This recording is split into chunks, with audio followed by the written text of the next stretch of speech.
What's up? What's up? What's up? What's up? What's up? What's up? What's up? What's up? What's up, everybody? Are you overwhelmed by the never-ending supply of depressing bad news? Well, let's refuel our tanks. 30-year-old man with special needs has his first birthday party thanks to former teacher who took him in, is the Giddy News headline courtesy of Caitlin O'Kane with CBS News, and a link to the source will be included in the description below. About 2 months ago, a man with special needs was found walking along a Waco, Texas highway. His name is Chris Barrington, and he has the functionality of a 6-year-old. When his dad with leukemia couldn't care for him anymore, Chris went out alone and wandered for 2 days. When the sheriff's department picked him up, he remembered only one name: Mrs. Gerard. Michelle Gerard was Barrington's junior high school teacher, but she hadn't seen him in ages. However, when the department called her, she was happy to take Barrington in. Gerard says Barrington hasn't experienced much. He's never had a birthday present, a birthday party, he's never had Christmas, Thanksgiving, nothing, she said. So this year is going to be full of firsts. One of those firsts was his first birthday party. Gerard threw him a surprise party for his 30th birthday. Gerard is now working on making her former student a permanent part of her family. His father died August 1st, and she is now applying for legal guardianship. He's had a hard life, Gerard said. He deserves a good life. Ethiopia says it planted over 350 million trees in a day, a record, is the Giddy News headline courtesy of Palko Koraz of the New York Times, and a link to the source will be included in the description below.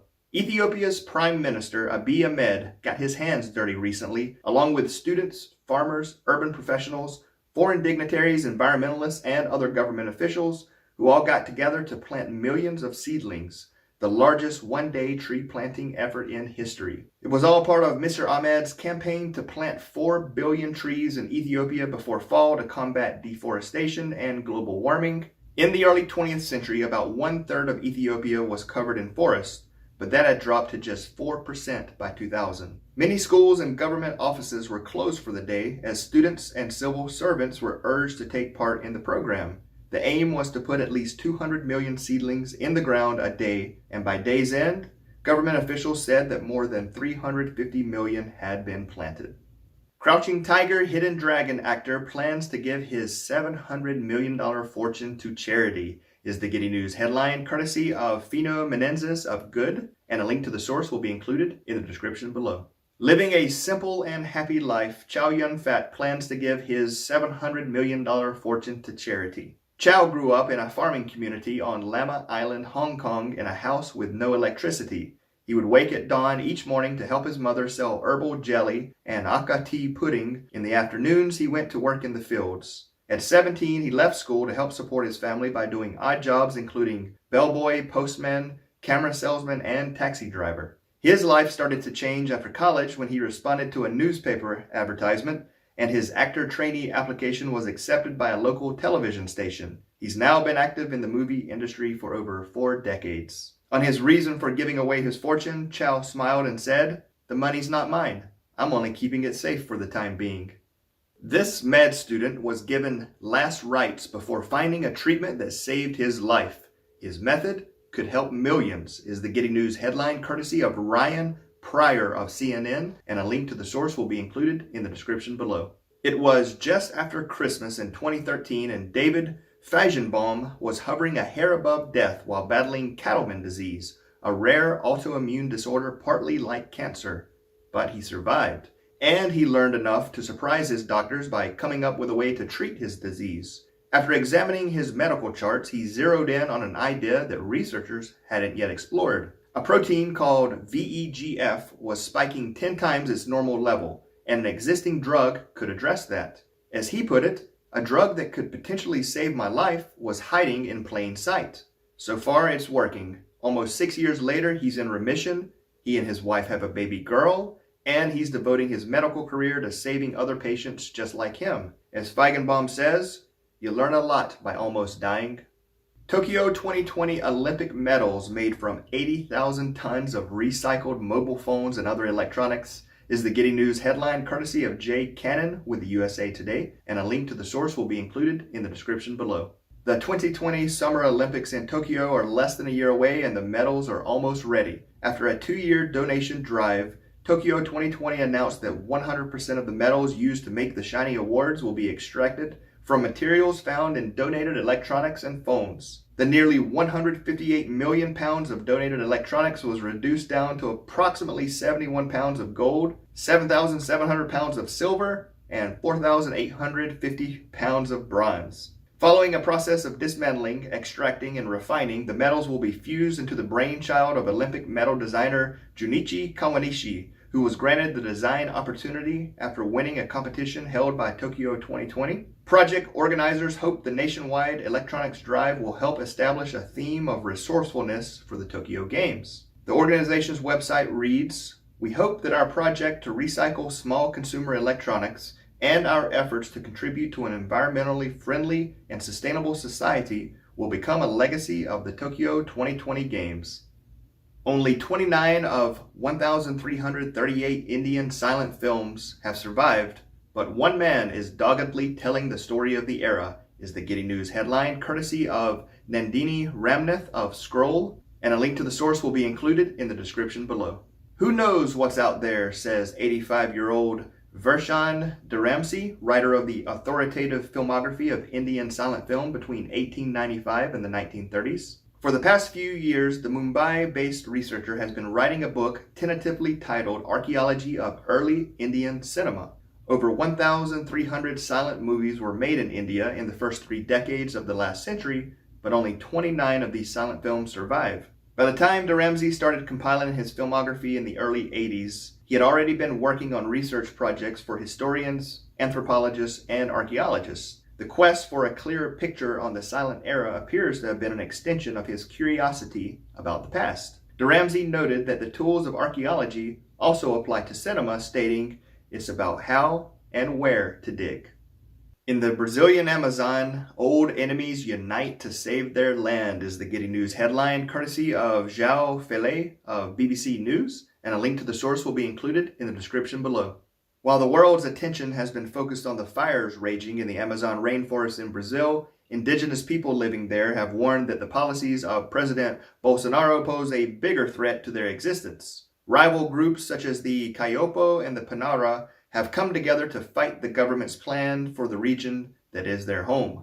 The two groups were at war for decades, raiding each other's villages in tit-for-tat attacks, but the two sides have now overcome their animosity for a greater goal. Kaiopo leader Mujari explained, "Today we have only one enemy, the government of Brazil, the president of Brazil, and those invading." More than 800,000 indigenous people live in demarcated indigenous territories across Brazil. The president, who took office in January, has repeatedly questioned whether these territories, which are enshrined in Brazil's constitution, should continue to exist. "We won't repeat the past," Kaiopo leader Katkuri stated.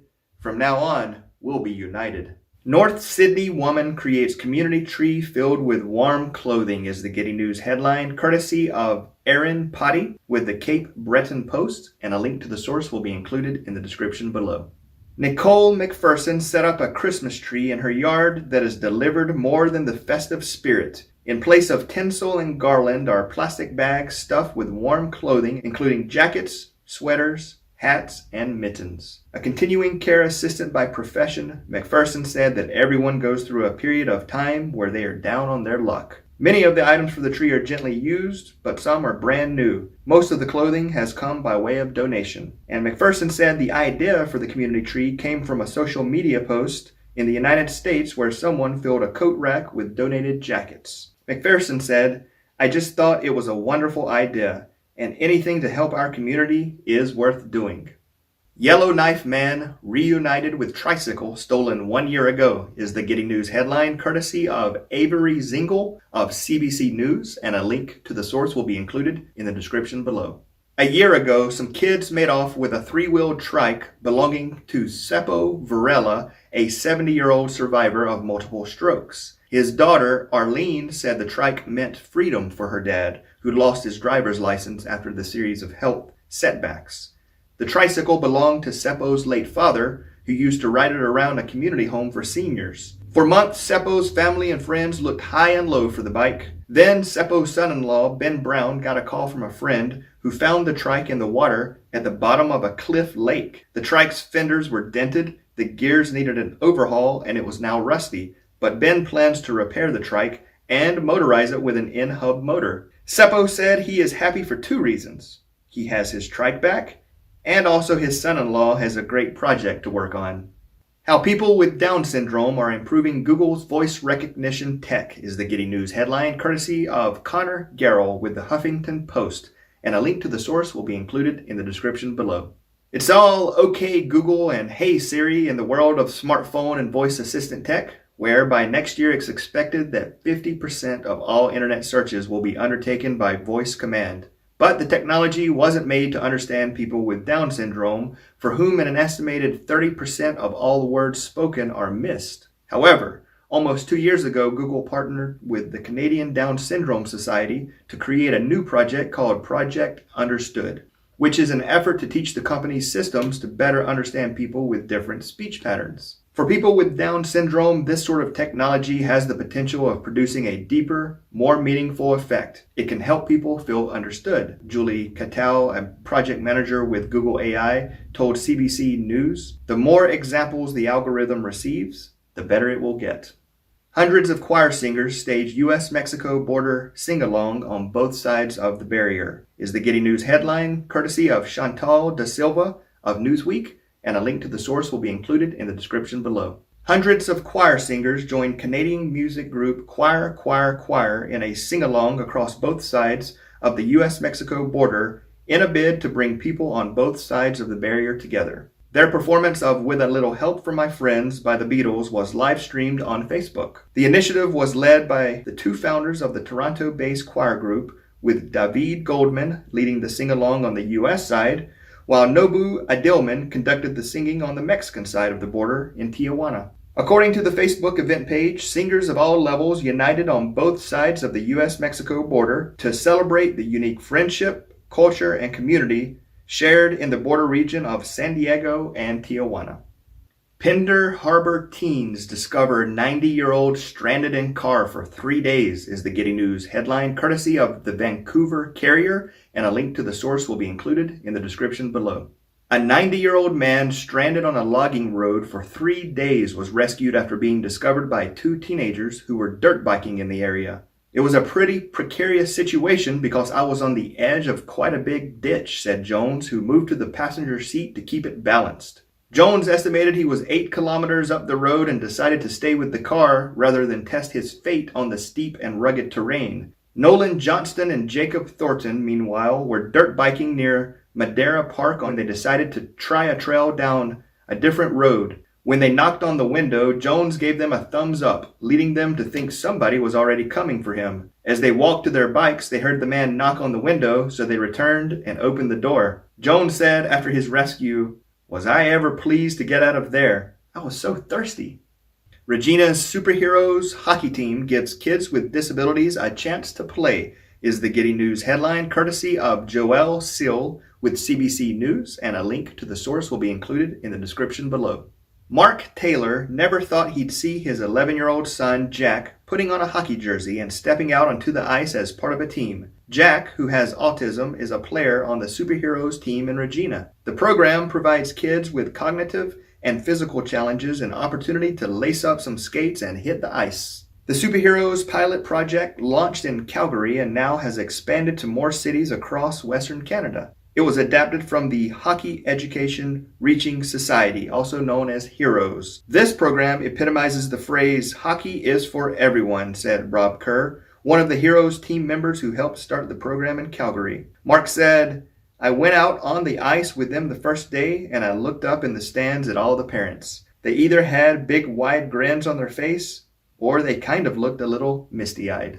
11 veterans set to move into Calgary Homes for Heroes Tiny Home Village is the Giddy News headline, courtesy of Heidi Pearson with MSN News, and a link to the source will be included in the description below. Canada's first Homes for Heroes village provides affordable transitional housing for homeless veterans. The community has 15 tiny homes along with a resource center, family suite, counselor suite, and community gardens. According to the Homes for Heroes Foundation, the tiny home option means more privacy, security, and peer-to-peer support for veterans who live there compared to traditional homeless housing services. Residents will have access to mentoring, case management, counseling, and links to other services and programs they may need or want. Heroes Foundation president and co-founder Dave Howard said, "Canadians truly appreciate our veterans and we thank them." Scotland is on track to hit 100% renewable energy this year, is the Giddy News headline, courtesy of Darna Noor of Gizmodo, and a link to the source will be included in the description below. Scotland is on track to move its energy sector to 100% renewables by the end of this year. Environmental organization Scottish Renewables put together a report tracking the country's renewable progress. It shows Scotland Renewables provided 76% of the electricity consumption based on 2018 data in the report, and the percentage is expected to keep rising and will reach 100% soon. And this is because Scotland is rapidly moving away from fossil fuels. They have completely kicked coal, shutting down the nation's last coal-fired plant in 2016. The nation has been replacing all that dirty energy with renewables. In the first half of 2019, Scotland's wind turbines provided enough energy to power every home in the nation and millions of homes in North England. High school students invent backpack that turns into shelter for the homeless, is the Giddy News headline, courtesy of Luana Stefan with Intelligent Living, and a link to the source will be included in the description below. Two 15-year-old high school students, Adriana Vutrano and Pasha Jones, partnered up for their school science fair. Jones's uncle suffered from mental illness, became homeless, and died on the streets. So the pair decided to create something that can help the homeless. They built a 2-kilogram backpack that transforms into a shelter. The shelter is lined with a space blanket to keep it warm during the cold months. During the hot months, the user can flip the portable house upside down so that the space blanket is on top. The sun will reflect off the space blanket and it will be much cooler inside. The teens went out into the streets of Montreal to test their creation and make sure that it was viable. And now the pair are looking for partners such as government agencies or companies. Alberta Baby Whisperer has fostered 88 children since 1999, is the Giddy News headline, courtesy of Madeline Cummings with CBC News, and a link to the source will be included in the description below. Luther Burbank has earned his Baby Whisperer nickname. He has fostered 88 children, 66 of them babies, since 1999. For 90-day stretches, Luther and his wife Leona care for up to 3 infants at a time through a foster care program. Leona says that Luther's soothing presence calms even the fussiest infants. He became a foster parent after recovering from a serious injury in 1999. Luther said, "Instead of feeling sorry for myself, I got myself back mobile and decided that I should be able to take care of kids." Infants and children have arrived with physical and mental health challenges over the years, but Burbank said challenges are the norm with raising children, no matter where they come from. "You just accept them, you take care, and you get it done," Luther said. "That tender love and care is just something that every child needs." Brewery puts local shelter dogs on beer cans to help them get adopted, is the Giddy News headline, courtesy of Wendy Lane with ABC Action News, and a link to the source will be included in the description below. Motorworks Brewing is helping shelter dogs get adopted by putting their faces on beer cans. Barry Elwanger, Motorworks Brewing Director of Sales and Marketing, said, "To commemorate the first can run of our Cruiser Golden Lager, we put 4 adoptable dogs onto the cans to raise awareness for the shelter and money for the shelter as well. Each can has a picture of the dog and says a little something about them. The County Animal Services said the publicity is a huge help because right now they're at nearly twice the capacity. They take in about 15 to 20 new animals every single day. All of the proceeds from the sales are going towards building an additional shelter." Elwanger said, "We just want to continue to raise awareness as well as find these dogs some good homes." Madagascar launches massive planting drive, eyes 60 million trees, is the Giddy News headline, courtesy of, and I'm sorry I'm going to mispronounce the names, Malavika Vayawahare and Valasoa Rasolofombohanji of Manga Bay, and a link to the source will be included in the description below.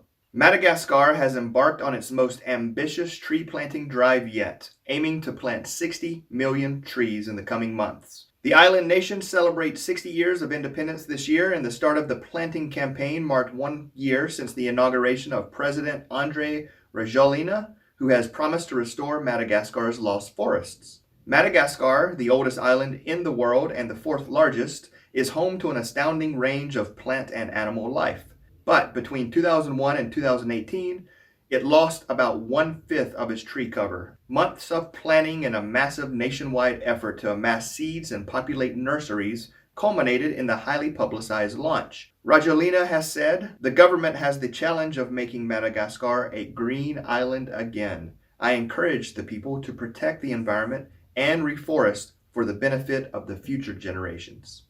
Oregon teen continues fundraising for cancer research after donating Jeopardy winnings, is the Giddy News headline, courtesy of Q13 Fox, and a link to the source will be included in the description below.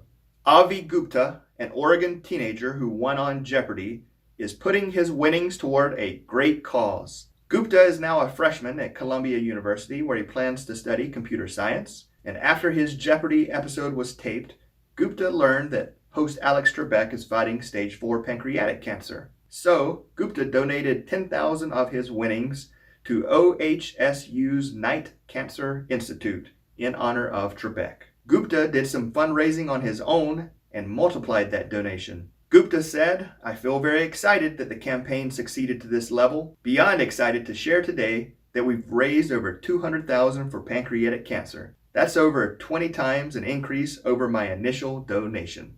Program teaches prisoners coding so that they can land tech jobs once released, is the Giddy News headline courtesy of Alicia Neves of WTXL-ABC, and a link to the source will be included in the description below. According to the Department of Justice, it's estimated 650,000 people will get out of prison this year, but unless they find a way to beat the odds, it's expected that upwards of 83% of them will reoffend and return. However, The Last Mile is using technology to try and solve the issue of mass incarceration. The Last Mile is a program whereby software engineers remote into prisons to teach inmates computer coding. Once they learn the skills and are released, the former inmates are connected with tech companies like Google, Slack, and Facebook, and in its 10 years of existence, there has been zero recidivism among The Last Mile's nearly 100 graduates. On average, it costs about $75,000 a year to house a prisoner in a state like California, but it only costs about $5,000 for a prisoner to go through the Last Mile program. With India on lockdown, endangered sea turtles on course to lay 60 million eggs this year, is the Giddy News headline, courtesy of Elias Murat with The Mind Unleashed, and a link to the source will be included in the description below. In India, along the coast of the eastern state Odisha, over 475,000 endangered olive ridley sea turtles have come ashore to a beach to dig their nest and lay eggs. Restrictions in place due to the COVID-19 threat has allowed for hundreds of thousands of endangered turtles to be protected from any human presence, especially the presence of tourists, resulting in their most successful mass nesting in years. Typically, the event would attract hordes of tourists eager to see the miraculous event, while local poachers would come afterward to rob turtle eggs and sell them at local village markets. However, the coronavirus lockdown has prevented any such disturbance of this year's mass nesting, allowing forest guards and researchers to focus on guarding the turtles. Dolly Parton will read bedtime stories to kids online every week, is the Giddy News headline, courtesy of Bill Chappelle with NPR, and a link to the source will be included in the description below. Musician and philanthropist Dolly Parton is launching a weekly online series in which she reads a children's book from her nonprofit Imagination Library project. The Imagination Library, which she started in 1995, has delivered more than 130 million free books to children. The goal of the series is to give kids and families a welcome distraction during a time of unrest and also to inspire a love of reading and books. The COVID-19 pandemic has ended the school year early for thousands of children, and it has also disrupted normal routines in the U.S. and around the world. Dolly hopes this series of stories will provide comfort and reassurance to coping kids and families during the shelter-in-place mandates. The Goodnight with Dolly readings will be streamed right here on YouTube.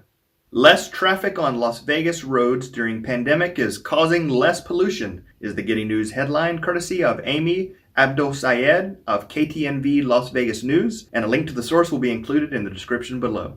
Less vehicle traffic on Las Vegas roads caused by the coronavirus pandemic is yielding less air pollution in the area. Data gathered by the county's Department of Environment and Sustainability indicate less overall pollutant emissions in the region. The county said the data show less particulate matter and nitrogen dioxide in the second half of March compared to the first half, and about 1/3 decrease in those pollutants from February to March. The county says the results are likely due to the resort corridor shutdown and many Las Vegas Valley residents complying with Governor Steve Sisolak's stay-at-home order. Meteorologist Paul Francioli said, "We know for a fact that Clark County's air quality has been good and improving."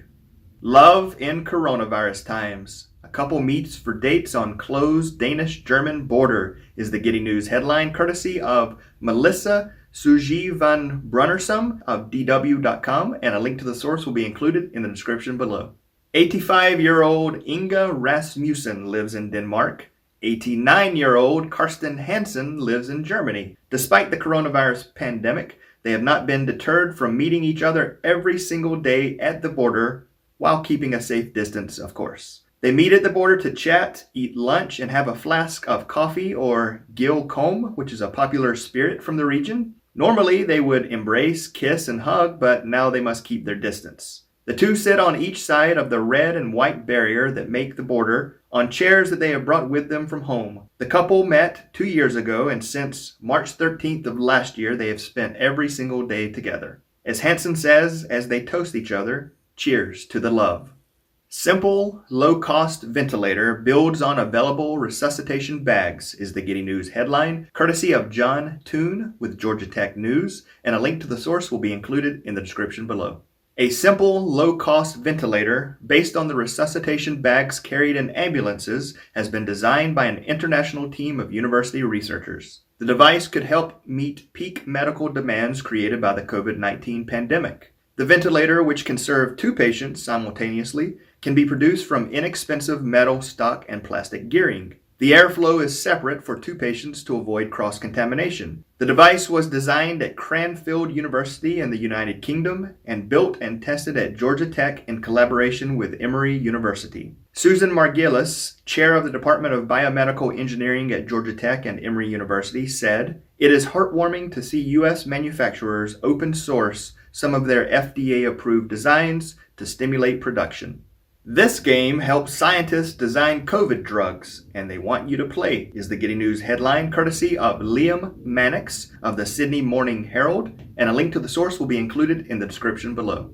Scientists want your help combating the coronavirus by playing Fold It on your computer. Fold It challenges users to solve 3D puzzles by building shapes, which are actually proteins, and finding ways to fit the shapes together. The program, originally coordinated by the University of Washington, has been running for more than a decade and has a string of successes behind it, such as cracking the shape of a protein important to AIDS drugs. Fold It now presents players with a 3D COVID model. The goal is to build a protein that will fit onto it like Tetris. So far, thousands have submitted solutions using different shapes, and every extra person helps because a team will select the best protein shapes soon and begin building them.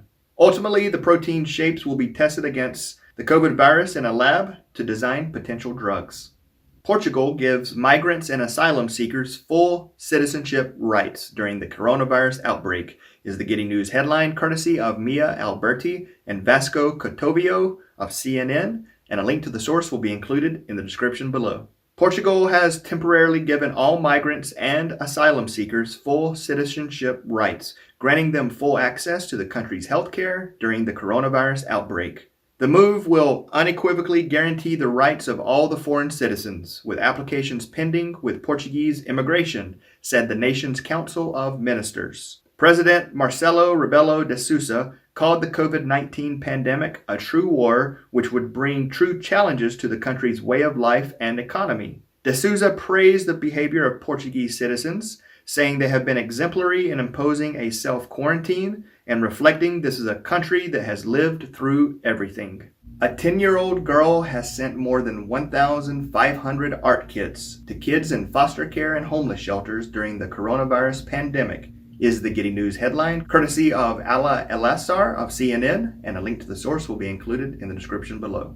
Chelsea Fair, a 10-year-old from Danbury, Connecticut, has sent art kits to more than 1,500 children in homeless shelters, foster care homes, and women's shelters. The kits, which include markers, crayons, paper, coloring books, colored pencils, and gel pens, are sent to schools and shelters across the country as part of Chelsea's charity. The sixth grader launched Chelsea's charity on her birthday in August 2019 when she asked party guests to donate art supplies instead of getting her birthday gifts. The family then set up an Amazon wish list full of art supplies. Every time they get enough donations, they pack up the kits and deliver them. Chelsea said, "I have definitely grown as a person because of this.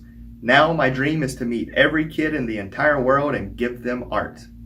Woman attempting suicide in Tokyo has life saved by 20 sumo wrestlers is the Giddy News headline, courtesy of Casey Bessel with Sora News 24, and a link to the source will be included in the description below.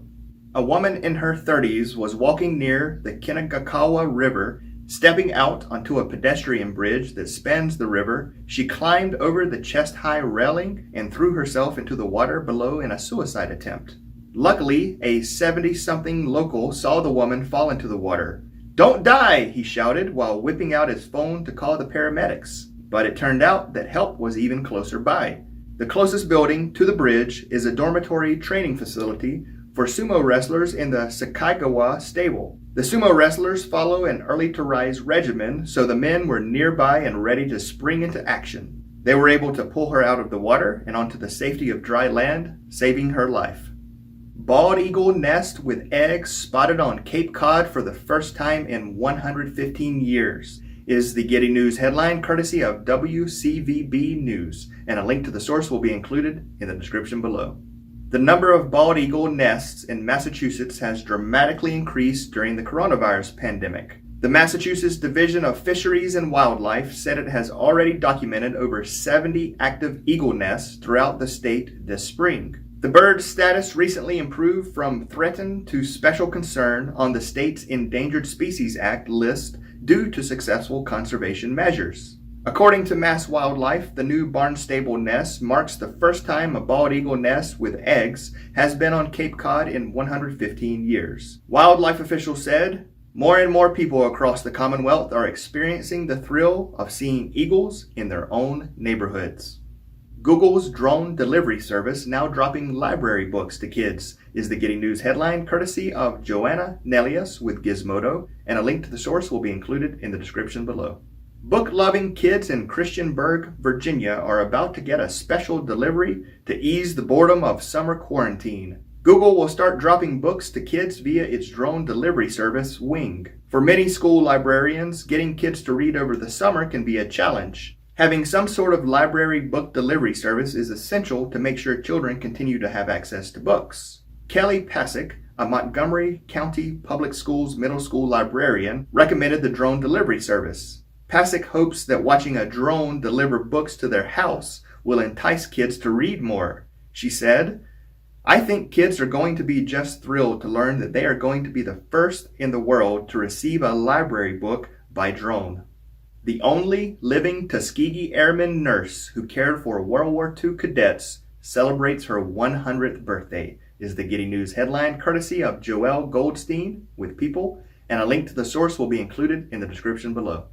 Happy 100th birthday, Second Lieutenant Irma Cameron Dryden, who is the only surviving Tuskegee Airman nurse. Born in New York City, Irma graduated from Harlem Hospital School of Nursing in 1942 before moving to Alabama to join the military service a year later. Irma was stationed as a medical nurse at Tuskegee Army Airfield Station Hospital in the 1940s when the pilot cadets were in training during World War II. In 2014, Irma was awarded the Congressional Gold Medal for her service. The centenarian marked the milestone with a socially distant gathering on her front lawn. Several partygoers and individuals expressed their thanks, while Irma safely watched on from her living room window. Solar costs have fallen 82% since 2010 is the Giddy News headline, courtesy of Catherine Roulette with PV Magazine, and a link to the source will be included in the description below.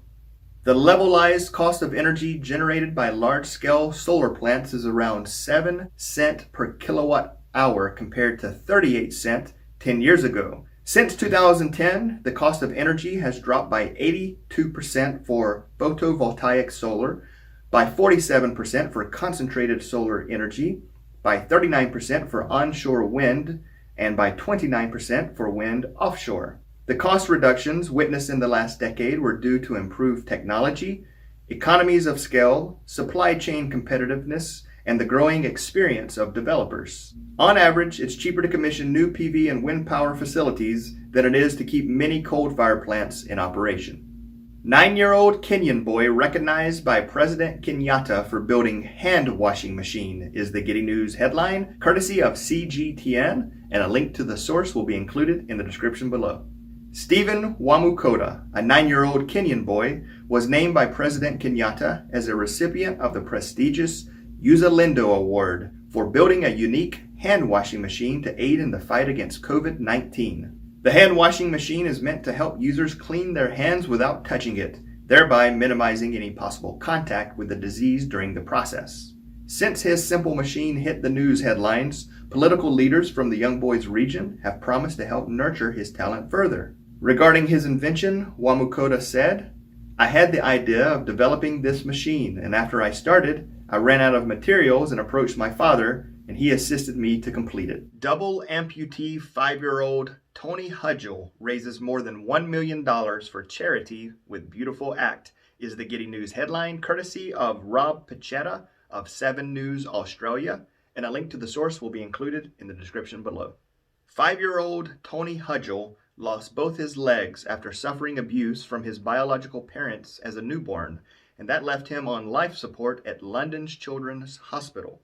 Now he's raised over $1 million for this hospital that saved his life, and he's done so by walking 9 kilometers. Caroline Gormley, Associate Director of Fundraising at the hospital, said, "His strength and the generosity of everyone who donated will make such an incredible difference. He has made everyone at Evelina London so proud." His adoptive mother, Paula Hudgel, stated, "It is incredible to think that just a few weeks ago, Tony could barely take a few steps. He is such a strong and determined boy, and we are so proud."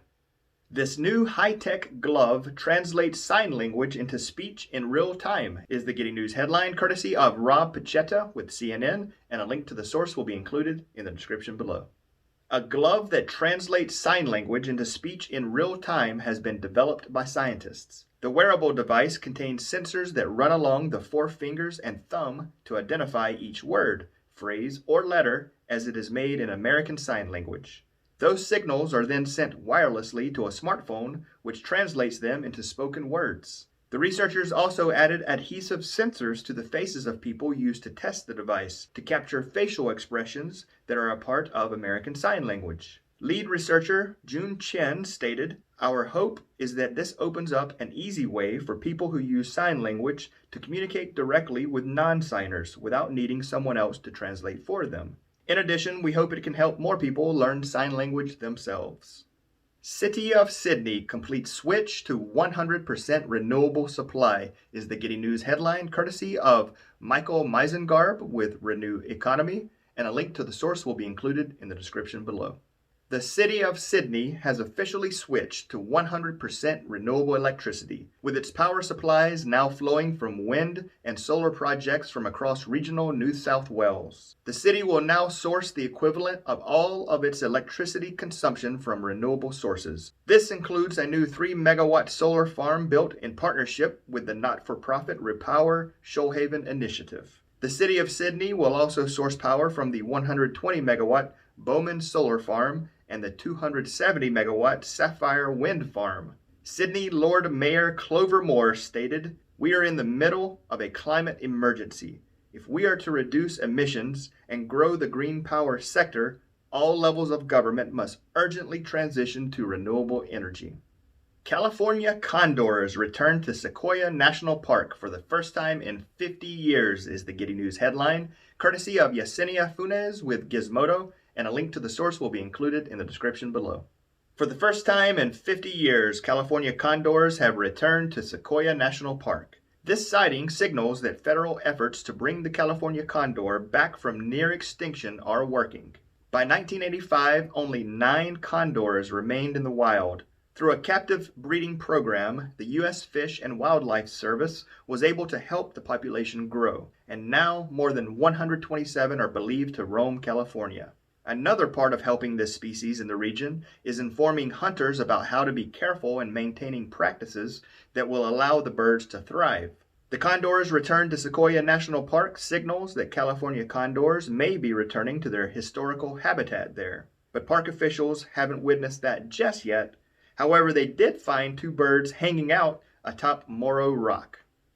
LA artist donates 1,800 paintings to Brooklyn Hospital is the Giddy News headline courtesy of Valentina Delicia with hyperallergic.com, and a link to the source will be included in the description below. Recently, a truckload of 1,800 paintings made by Los Angeles-based artist Michael Gitz arrived at Interfaith Medical Center in Brooklyn, New York. There was one for every single worker to receive their own artwork. Titled Strangers to No One, the premise of the project was painting a flower for each employee at the New York City hospital. The abstracted acrylic on canvas works were painted using a syringe, a technique Gitz has employed for years but has taken on a special significance for this series. Gitz's message to hospital staff is this: we love you, everybody loves you, you're loved by millions of people you'll never even meet. You're not a stranger to anyone. These flowers are from everyone. Doggy deliveries help Colombians shop during pandemic is the Giddy News headline, and this was brought to our attention by 83 Chris Aaron. And Chris is a subscriber and a friend. And congratulations, Chris, on recently hitting 1,000 subscribers on your channel. So if you guys could check out 83 Chris Aaron, we'll include a link to his YouTube channel. And this Giddy News is courtesy of Luis Benavidez and Manuel Rueda with AP News, and a link to the source will be included in the description below. An 8-year-old chocolate Labrador named Eros trots through the streets several times a day with a straw basket in his jaws, taking vegetables, fruit, and packaged foods to customers of the El Porvenir mini market. Eros's owner, Maria Botero, opened a mini market 4 years ago in her Hilltop neighborhood, and the dog started to accompany Botero and her kids to make deliveries. Eros remembers the names of customers who have previously rewarded him with treats, and with some practice, he has learned to go to their houses on his own. Botero sends the merchandise with a receipt in the basket, and then the customers pay through a bank transfer. He's quite a glutton, Botero said, continuing, he won't leave your house until you give him a treat.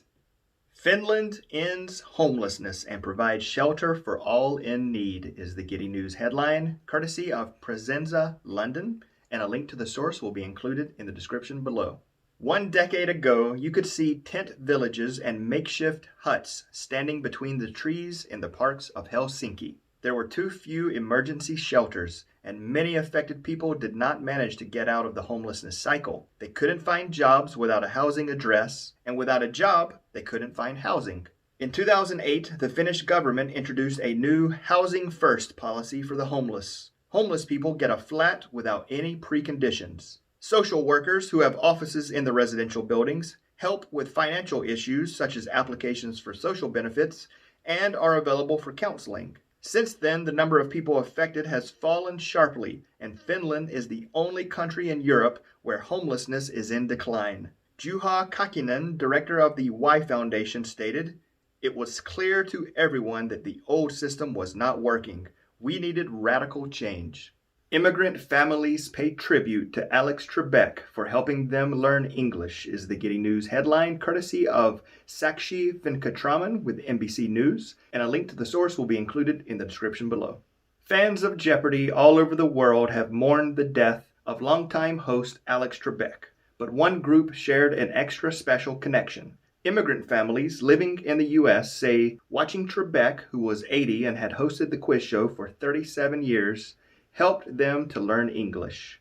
Asmay Toumi arrived in the U.S. from Morocco when she was 9, not knowing a single word of English, and she said watching Jeopardy was a big part of learning the language as it helped her navigate pronunciation, expressions, and nuance. She continued, "His kindness and his empathy and his sense of humor, those were all huge in my cultural understanding." Trebek was an immigrant himself who was born in Canada and became a naturalized U.S. citizen in 1998.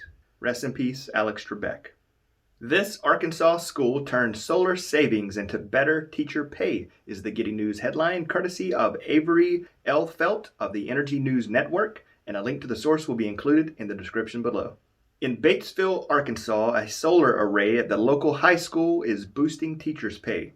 Energy efficiency company Integrity, based in Little Rock, found that the school's district annual utility bills surpassed $600,000, a steep sum for a school system already strapped for cash and struggling to retain teachers as a result. But they also found the school district could save at least $2.4 million over 20 years if it outfitted the school with solar panels and updated the heating and cooling systems. For Michael Hester, the school superintendent, that was reason enough to move forward. The project that resulted generated enough savings in 3 years to transform the district's $250,000 budget deficit into a $1.8 million surplus. And a major chunk of that money is going toward teacher salaries and fueling pay raises. Hester said, "There's at least 20 school districts just in our area that have emulated our model."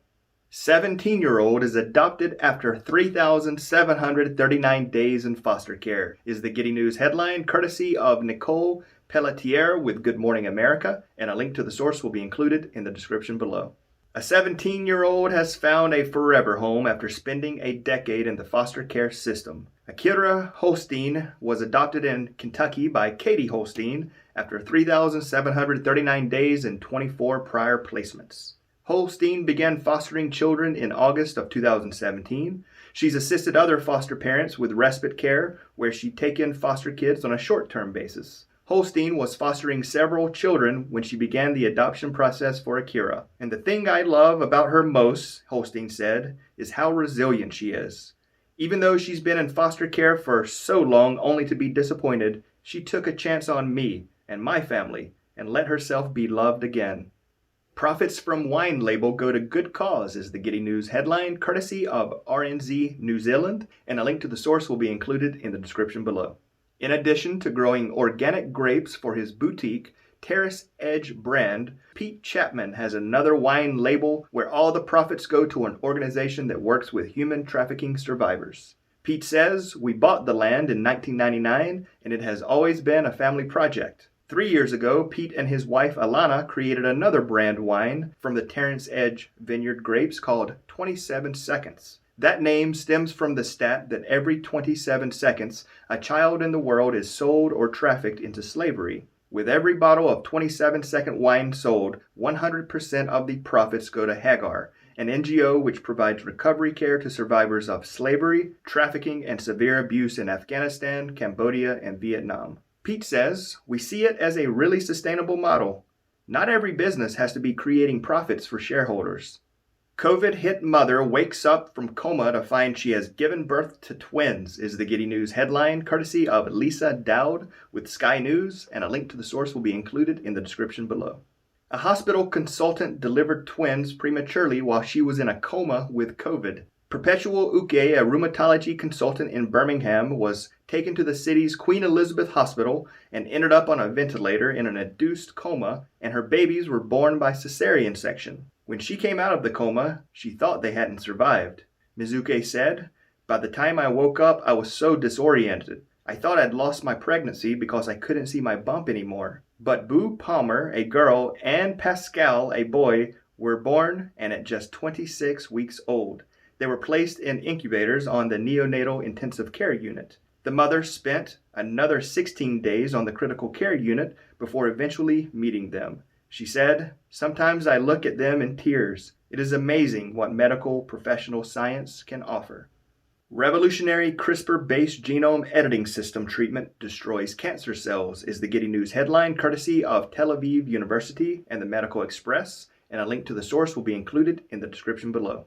Researchers at Tel Aviv University have demonstrated that the CRISPR-Cas9 system is very effective in treating metastatic cancers. The researchers developed a novel lipid nanoparticle-based delivery system that specifically targets cancer cells and destroys them by genetic manipulation. The revolutionary work was conducted by Dr. Daniel Rosenblum and other colleagues in the laboratory of Professor Dan Peer. Research demonstrated that a single treatment doubled the average life expectancy of mice with glioblastoma tumors, improving their overall survival rate by about 30%, and the survival rate in metastatic ovarian cancer mice increased by 80%. Professor Pierce stated, "It must be emphasized that this is not chemotherapy. There are no side effects, and a cancer cell treated in this way will never become active again." Proud North Texas family watches their astronaut son make history is the Giddy News headline, courtesy of Kevin Reese with CBS News 19 WLTX, and a link to the source will be included in the description below. When the Crew Dragon capsule Resilience docked at the International Space Station, a proud dad watched from Prosper, North Texas. That's because for this historic moment in time, his son is in the pilot seat. Victor Glover Jr. is an engineer, Navy commander, F-18 pilot, and now the pilot of the Resilience. He has become the first black long-term resident of the ISS. Glover Jr. said, "I am honored to be in this position and to be part of this great and experienced crew." He continued, "The job that we do on the ground to motivate and inspire the next generation of our science and technology workforce is one of the best parts of this job for me." His father stated, "He knows how much I love him and how much I am so very proud of him." Jason Momoa launches sustainable vegan shoes made from algae is the Giddy News headline, courtesy of Audrey Njoli with Live Kindly, and a link to the source will be included in the description below. Jason Momoa recently launched 2 limited edition vegan shoes as part of his collaboration with the climbing apparel brand So Ill. The Unity Purple and the Yaya Lavender Roamers feature a variety of sustainable materials, including canvas uppers made with 100% organic cotton and biodegradable outsoles. And the insoles are made of cork and algae, which comes from Bloom, a company that turns algae blooms into sustainable materials. The Aquaman actor is passionate about sustainability. In 2019, Momoa addressed the United Nations to talk about the issue of ocean pollution and water inequality. To tackle plastic pollution, Momoa launched a plastic-free water company that packages its water in recyclable aluminum cans. Momoa stated, "I just want to do this to bring awareness that plastic is killing our planet." Oregon law to decriminalize all drugs goes into effect, offering addicts rehab instead of prison, is the Giddy News headline, courtesy of Lindsay Schnell with USA Today, and a link to the source will be included in the description below. Oregon recently passed first-of-its-kind legislation that decriminalizes the possession of all illegal drugs. Instead of a criminal justice-based approach, the state will pivot to a healthcare-based approach, offering addicts treatment instead of prison time. Those in possession will be fined $100, a citation that will be dropped if they agree to a health assessment. One of the things people misunderstand is how criminalization creates barriers to treatment, says Cassandra Frederic, the executive director of the Drug Policy Alliance. Nationally, others are hopeful this could be the first in a wave of progressive measures that undo years of damage caused by drug criminalization. Proponents of the new law also point out that it's far more expensive to incarcerate someone than it is to get them treatment. This program will be paid for by redistributing existing marijuana dollars that come from the state's cannabis tax.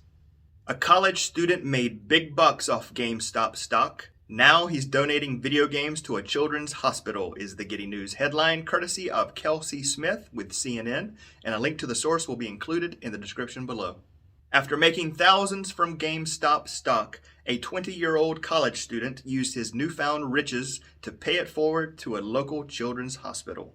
Hunter Kahn, a mechanical engineering student at Cornell University, donated multiple Nintendo Switch consoles, games, eShop gift cards, screen protectors, and cases to Children's Minnesota Hospital in Minneapolis after cashing out part of his GameStop stock. As a beneficiary of the recent events on Wall Street, Kahn wrote in an Instagram post, "I think it is important that myself and others pay forward our good fortune. If we're criticizing people on Wall Street, it would be meaningless if we behave exactly like these people that we're criticizing." He continued, "There's no group of people more deserving of receiving a bunch of video games than some kids going through a hard time."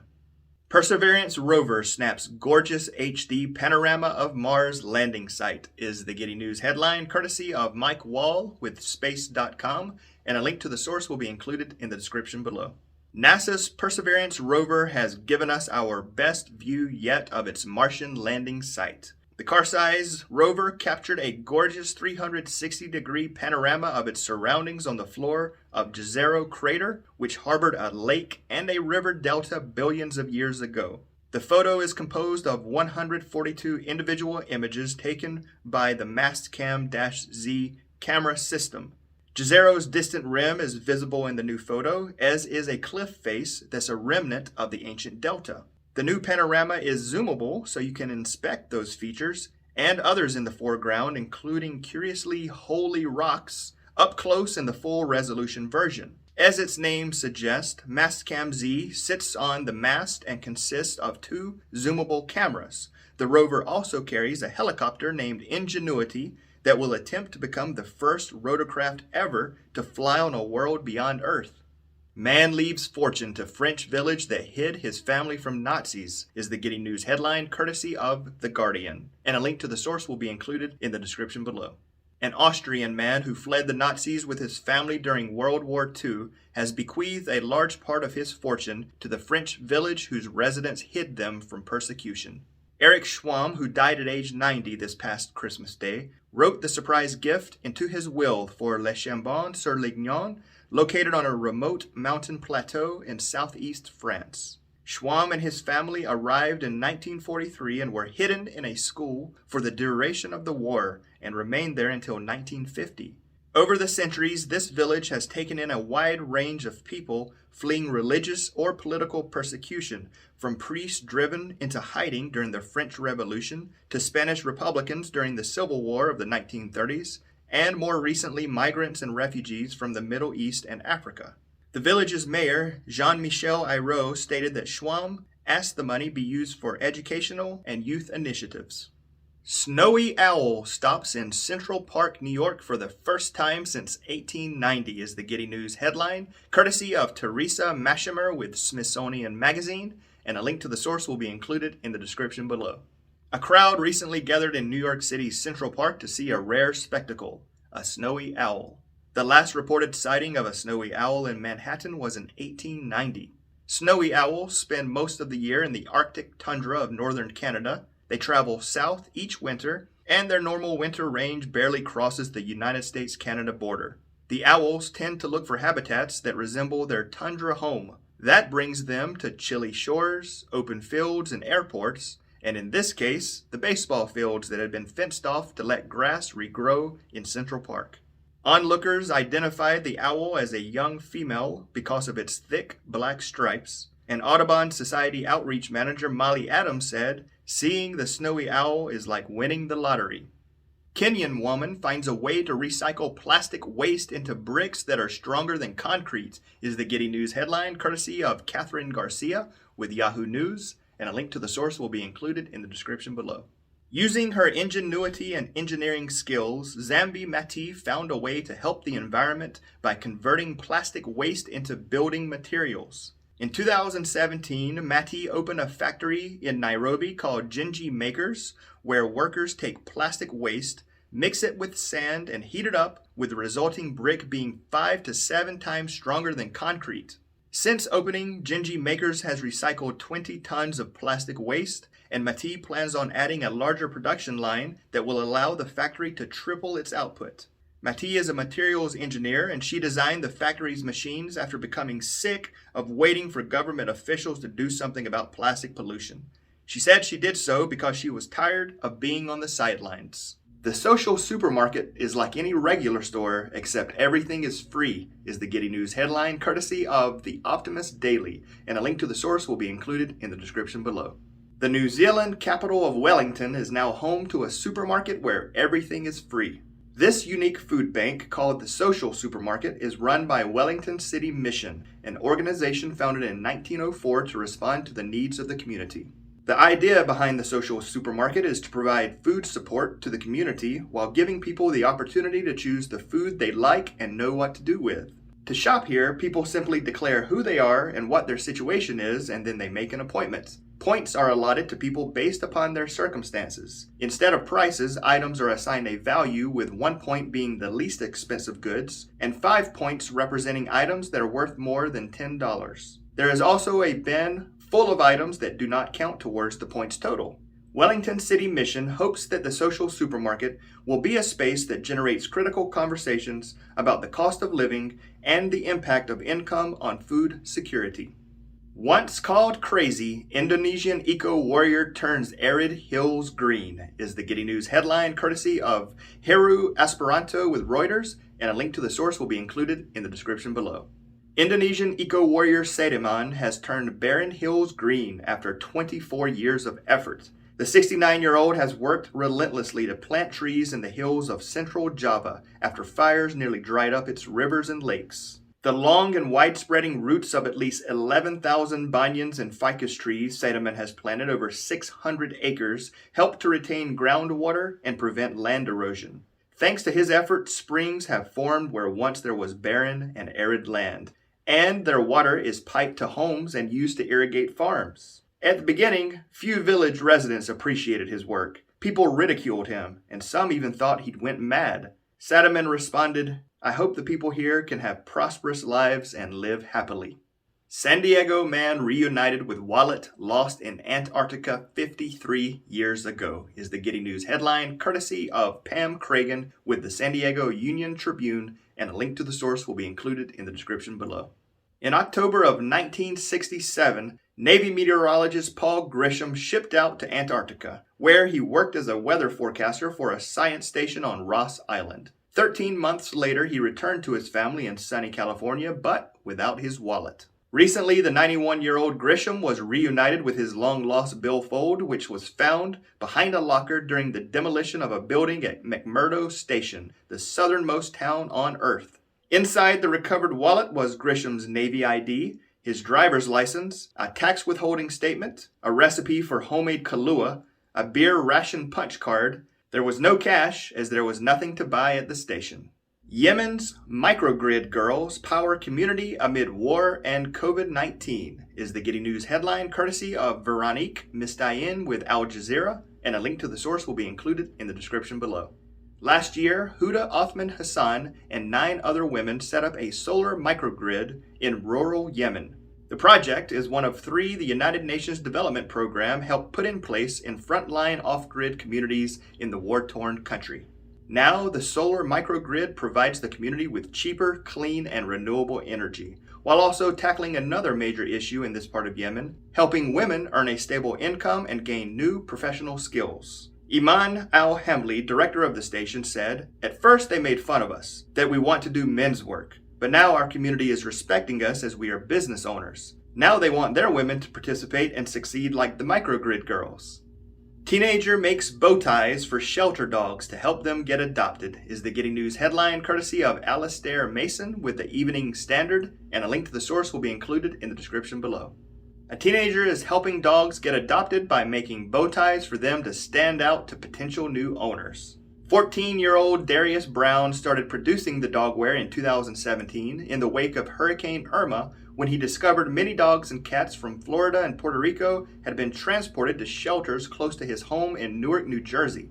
His aim was to help the animals get adopted after discovering that some might be euthanized if no home could be found for them.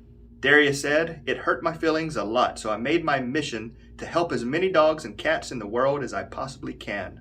By now, Darius has made an estimated 1,000 bow ties. He has also made ties for the pets of a number of famous people, including President Joe Biden's rescue dog Major. Scientists develop laser system to remove cancers without damaging healthy tissue is the Giddy News headline, courtesy of Lucia Binding with Sky News, and a link to the source will be included in the description below. A new laser system may revolutionize the treatment of cancers and help surgeons remove them without damaging healthy tissue. Experts at Heriot-Watt University are working on the system based around ultra-fast picosecond lasers that deliver energy in a series of pulses 1/trillionth of a second long. Professor Jonathan Shepard, who is leading the project, said the system has proven successful on colorectal cancers in the lab. He stated, "We proved in the lab that our laser system can remove cancer cells in a way that restricts damage to the surrounding healthy cells." Professor Shepard explained this happens because the laser pulses are so short and there is no time for heat to burn the surrounding tissue, which is what happens with current surgical tools. The scientists will also focus on developing a flexible, optical fiber-based system that can target and remove cancer cells 2 orders of magnitude smaller than the current technology. Nearly half of Pennsylvania government electricity to come from solar power by 2023 is the Giddy News headline, courtesy of Don Hopi with the Post-Gazette, and a link to the source will be included in the description below. Governor Tom Wolf of Pennsylvania announced a new clean energy initiative that will build 7 new solar arrays, enough to supply about half of state government electricity. The solar arrays are part of the governor's Green Gov initiative, Pennsylvania Pulse, which stands for Project to Utilize Light and Solar Energy. The project will create 400 plus jobs and bring long-term economic benefits through increased tax revenues to communities where they are located. The governor said, as we continue to diversify our grid with clean, renewable sources of energy, we want to maintain Pennsylvania's leadership position and bring the associated economic, health, and environmental benefits to all Pennsylvanians. All right, that's it. I would love to hear what you think about this edition of Giddy News. And if you have a positive news story that you'd like for me to share, please include a link in the comments below. And until next time, take care of yourself, and thanks for watching.